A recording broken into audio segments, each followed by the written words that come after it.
1 over 36 to the power of x minus 7 over 6 to the power of x plus 12 equals 0. So now, how do we solve this one? From here, I can rewrite this as 1 over 6 to the power of 2, then to the power of x. Okay? Take away 7 over 6 to the power of x plus what? Plus 12. So everything equals 0. Now from here, the next thing we're going to do, I can rewrite this one as, when you have something like 1 over what? 1 over a raised to the power of n, okay, then to the power of what? Let it to the power of b. You can rewrite this as what? 1 over a to the power of b, then to the power of n. So we can rewrite this like this. So this and this are the same thing. So I'm going to write it like that here. So I'm going to have 1 over 6 to the power of x to the power of what? The power of 2. Then minus 7 over 6 to the power of x plus what? Plus 12. Okay?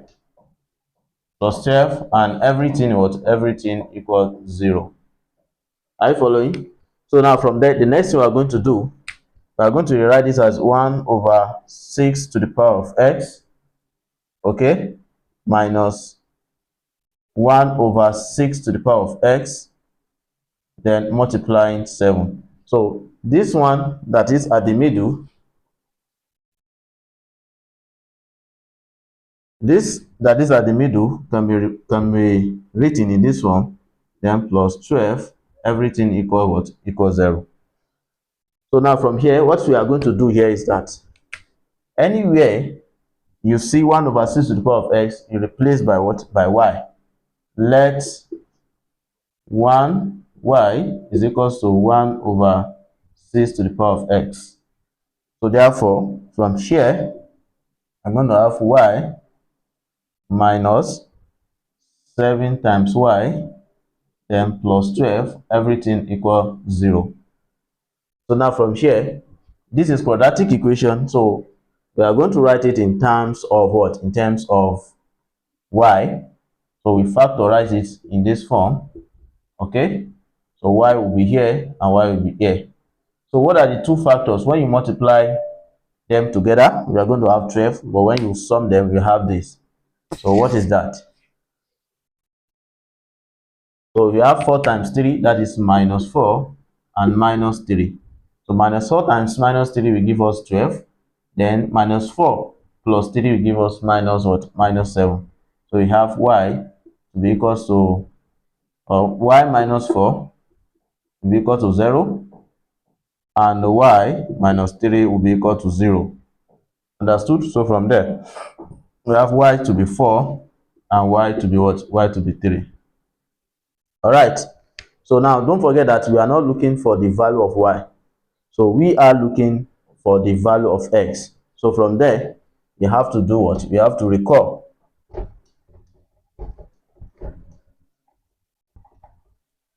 So recall that from here, we have what? Recall that y is equals to 1 over what? 6 to the power of x. So that is telling us that anywhere you see y, you put 4. So this implies that 4 will be equals to, you can write this as 6 to the power of minus what? 6 to the power of minus x. Understood?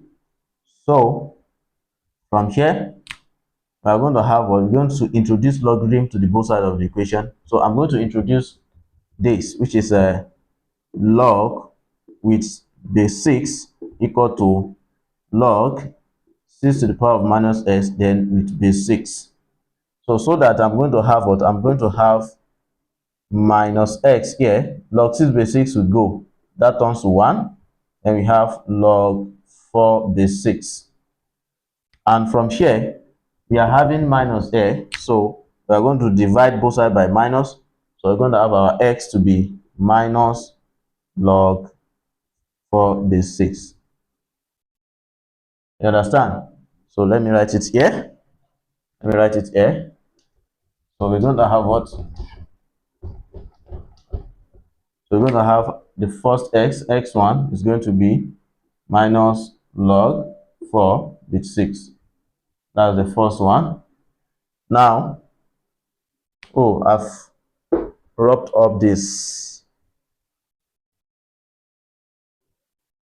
So if you go back a little bit, I've erased where we put the values of y we got. So the second value we got is 3. So therefore from here, so when y is 3, we're going to have 1 to the power of, then we're going to rewrite this as 3 equal to 6 to the power of minus s. So the same thing we did here.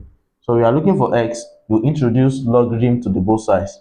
So logarithm is 3 with respect to 6. Log 6 to the power of minus s with respect to 6. So now this implies that this can come down, we have minus x, then log 6 base 6, that will become 1, and we have log 3 is 6. Understood? So lastly, so what do you have?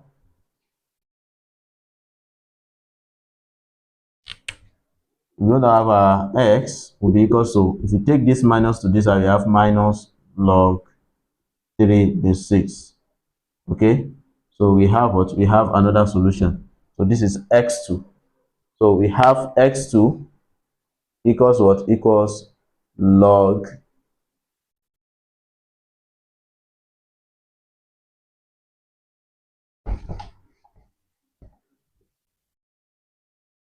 so x1 is this and x2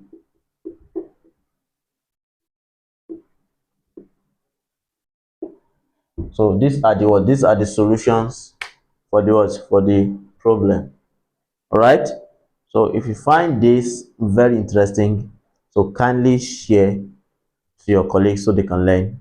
Subscribe to our YouTube channel, hit on the bell icon so that anytime we upload a new content, you'll be able to get our notification. Thank you so much for watching. Bye.